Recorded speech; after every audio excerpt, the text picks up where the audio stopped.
Развитие Якутска по всем направлениям обсудили сегодня на второй международной конференции «Города и люди». В рамках крупного события в течение недели прошел ряд мероприятий.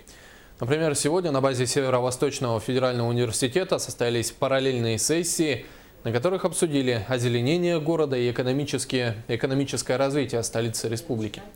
Опытом поделились представители 15 иностранных государств, Международной ассоциации городов и крупных столиц, а также органов госвласти России. По итогам работы в каждой секции приняли резолюции, в которые вошли предложения жителей республики.